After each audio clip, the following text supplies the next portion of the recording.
मैं जितेंद्र सिंह आप सभी का हमारे चैनल में, हमारे वीडियो में बहुत बहुत स्वागत है और हमें उम्मीद है कि आपकी तैयारी अच्छी चल रही होगी। ईश्वर की कृपा आप पे बनी रही होगी और बनी रहेगी। आज हम लोग को जो है फिरोज शाह तुगलक के विषय में चर्चा करनी है। फिरोज शाह तुगलक, इसके विषय में आज हम लोग बात करेंगे। फिरोज शाह तुगलक का शासन 1351 से 1388 तक माना जाता है। 1351 से 1388 तक माना जाता है। फिरोज शाह तुगलक मोहम्मद बिन तुगलक का चचेरा भाई था। फिरोज शाह तुगलक मोहम्मद शाह तुगलक का चचेरा भाई एवं उसका सिपह सलार रजब का पुत्र था। यानी कि फिरोज शाह तुगलक के पिता का नाम क्या था? रजब था। ठीक है ना? फिरोज शाह तुगलक के पिता का नाम रजब था और यह मोहम्मद बिन तुगलक का क्या था? चचेरा भाई था। इसके मां का नाम बीबी जैला था। इसके मां का नाम बीबी जैला था, जो रणमल की पुत्री थी। ये बीबी जैला जो थी, ये रणमल की पुत्री थी।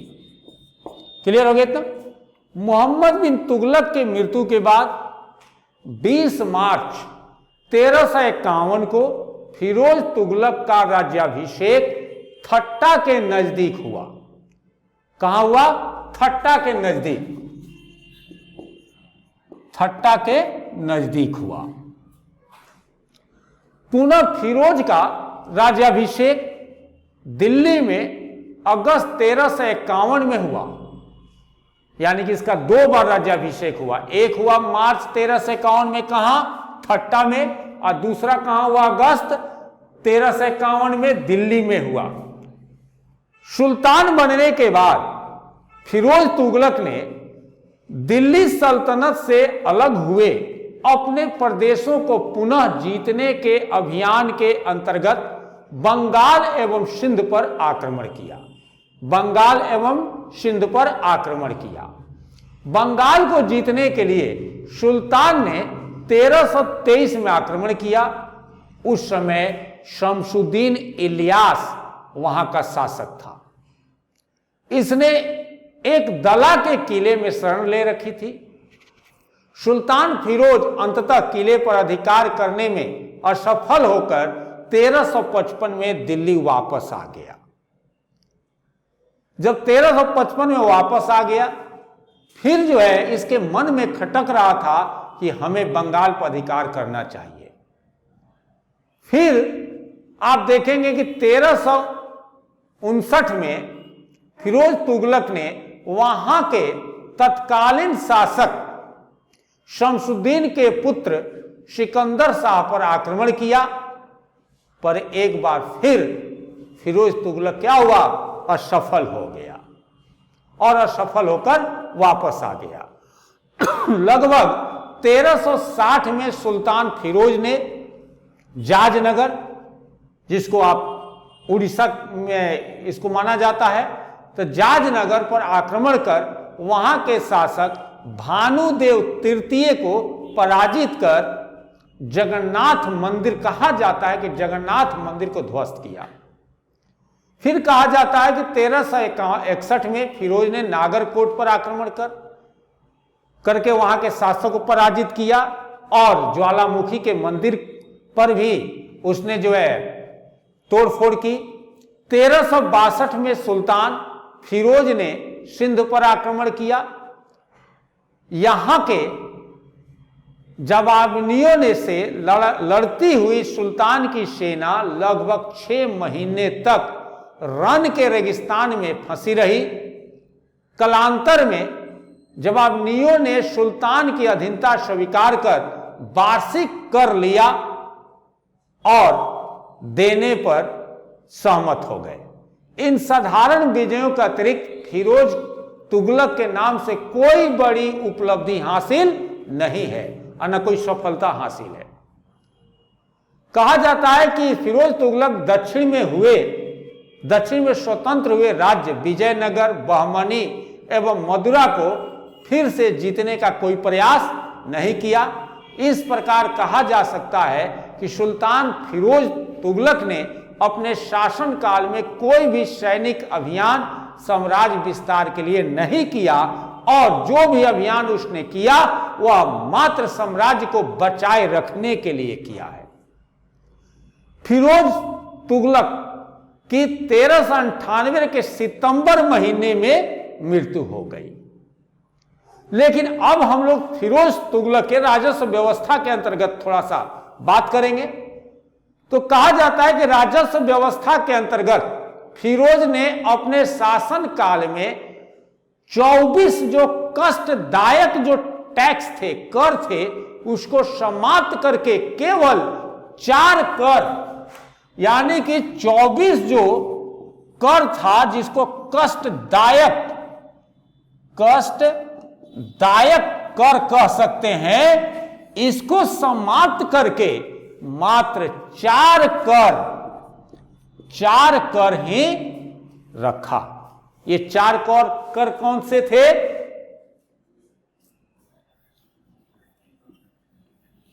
तो फिरोज तुगलक यानी कि 4 जो कर की जो बात की है राजस्व का, तो ये 4 कर था। पहला आप देखेंगे कि खराज पहला ये था। खराज को आप लोग लगान भी कह सकते हैं, लगान। दूसरा जो कर था आप देखेंगे वो था खुम्स जो कर है ना, ये युद्ध में लूटे हुए माल था। युद्ध में लूट का माल को क्या कहते थे? खुम्स कहते थे। उसके बाद आप देखेंगे कि तीसरा जो कर था वह कर था जजिया। ये जो कर था जजिया, यह गैर मुसलमानों से लिया जाने वाला कर था जजिया।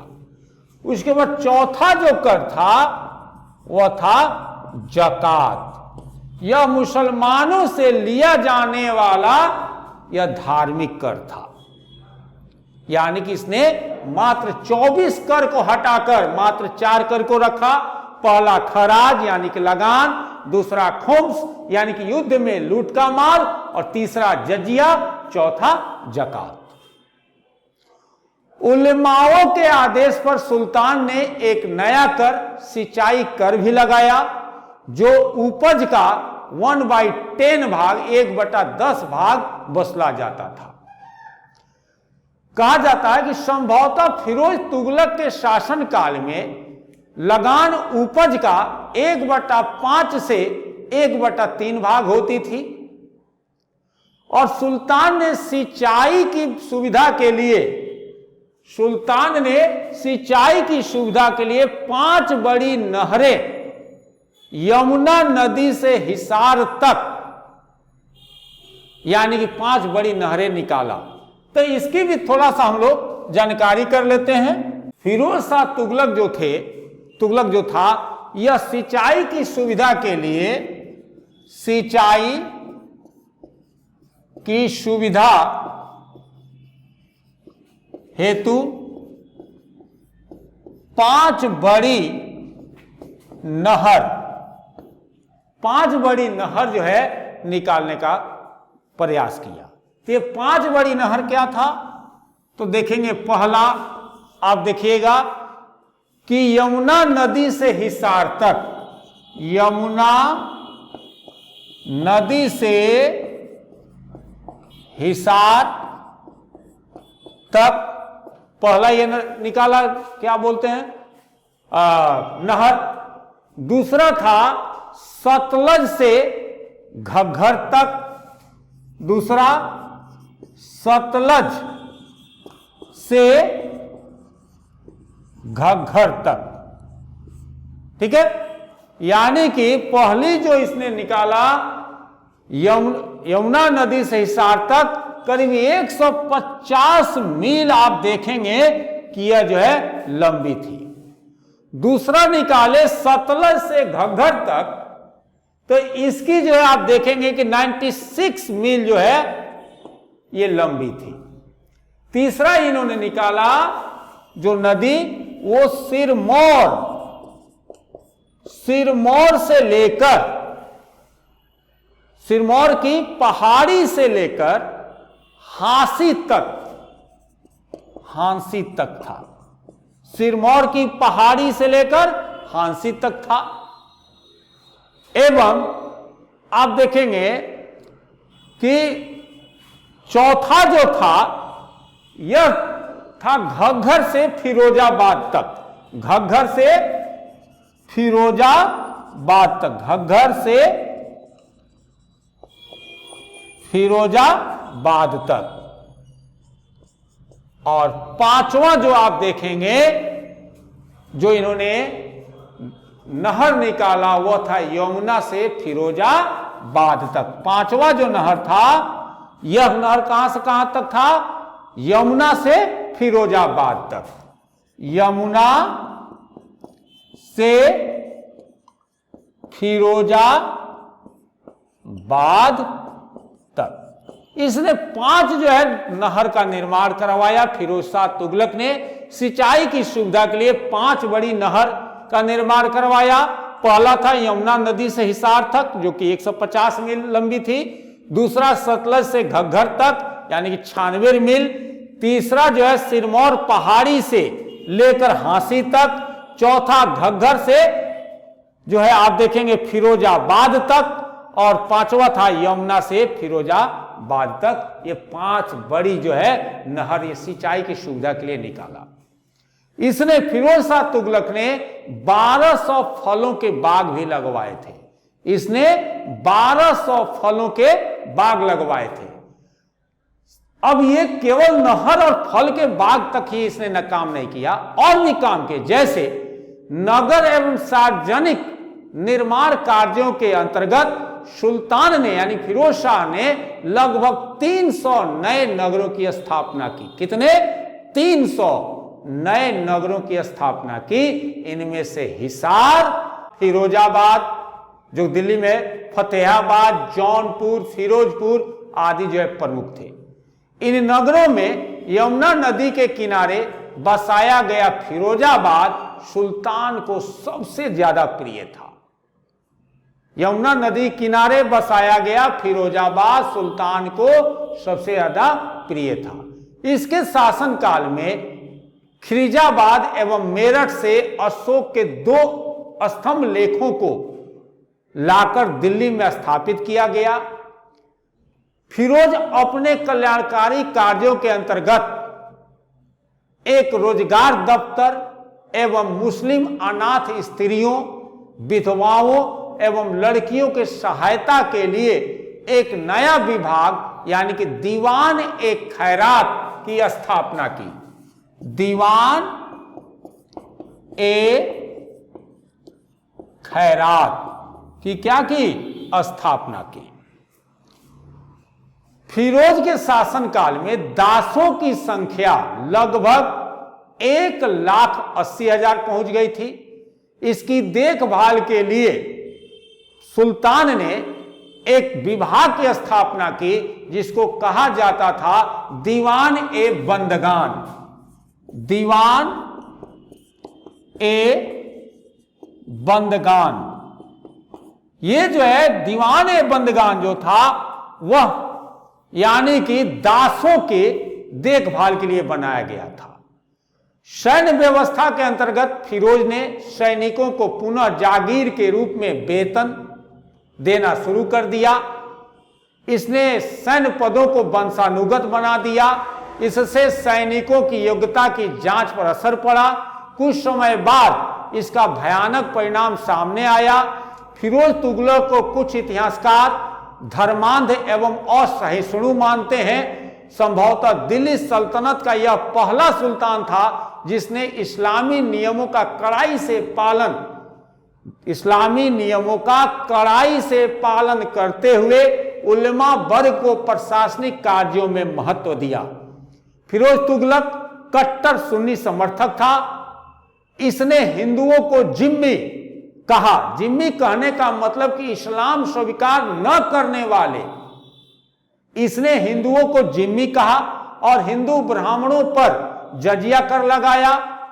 डॉक्टर आरसी मजूमदार ने कहा कि फिरोज इस युग का सबसे धर्मांध एवं इस क्षेत्र में सिकंदर लोदी एवं औरंगजेब का अग्रगामी था। शिक्षा के प्रसार के क्षेत्र में फिरोज तुगलक ने अनेक मकतबों एवं मदरसों का स्थापना करवाया। इसने जियाउद्दीन बर्नी एवं शम्स ए सिराज अफीफ को अपना संरक्षण प्रदान किया। बर्नी ने फतवा ए जहादारी तथा तारीखे फिरोज शाही की रचना की। फिरोज ने अपनी आत्मकथा फतुआत ए फिरोज शाही की रचना की। कहा जाता है कि किसी अज्ञात विद्वान ने सीरत ए फिरोज शाही की रचना की। फिरोज ने ज्वालामुखी मंदिर के पुस्तकालय से लूटे गए 1300 ग्रंथों में से कुछ का फारसी विद्वान के द्वारा उसका जो है अनुवाद कराया, जिसको दलायते फिरोज शाही कहा जाता है। फिरोज तुगलक ने मुद्रा व्यवस्था के अंतर्गत बड़ी संख्या में तांबा एवं चांदी के मिश्रण से निर्मित सिक्के जारी करवाया, जिसे संभवतः अद्धा एवं विख कहा गया है।